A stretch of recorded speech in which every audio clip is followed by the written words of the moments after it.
მსოფლიო ლიდერები ნიუ-იორკში იკრიბებიან, სადაც გაეროს გენერალური ასამბლეის კვირეული იწყება.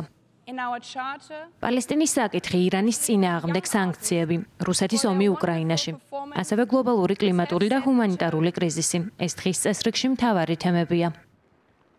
საქართველოს წელს ამ მნიშვნელოვან ტრიბუნაზე მიხეილ ყაველაშვილი წარადგენს. მისი პრესსამსახურის ინფორმაციით პრეზიდენტი შეხვედრას გამართავს გაეროს გენერალურ მდივანთან, ანტონიო გუტერეშთან და დაესწრება ოფიციალურ მიღებას, რომელიც ამერიკის შეერთებული შტატების პრეზიდენტის, დონალდ ტრამპისა და პირველი ლედის მელანია ტრამპის სახელით იმართება. მართულ გუნდში აცხადებენ, რომ მიხეილ ყაველაშვილი მსოფლიოს სიმართლეს გააცნობს. მათივე თქმით, პრეზიდენტის გზავნილი ვაშინგტონსაც შეეხება. საქართველოს მზადაა ამერიკის შეერთებულ შტატებთან ურთიერთობები ახალი ფურცლიდან დაიწყოს.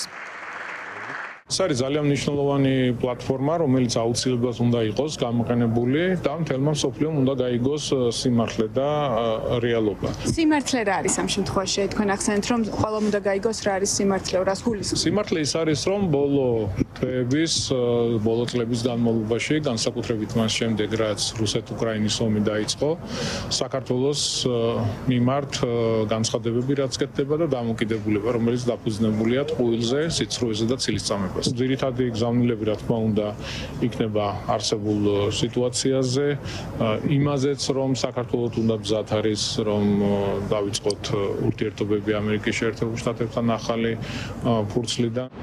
გაეროში გამოსვლასთან დაკავშირებით ოპოზიციის წარმომადგენლების მოსაზრებები განსხვავებულია.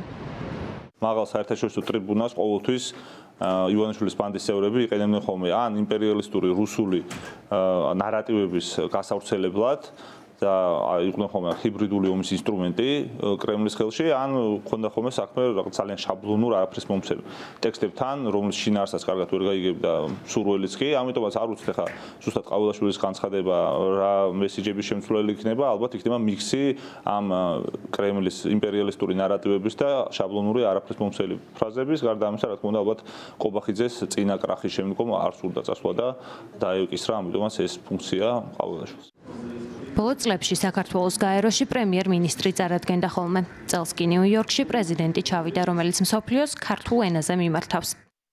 როდესაც ჟურნალისტებმა პრემიერ-მინისტრს კითხეს, რატომ გადაწყდა მიხეილ ყაველაშვილის გაეროში წასვლა, მან განმარტა, რომ სხვადასხვა მიზეზების გამო ასე უმჯობესია.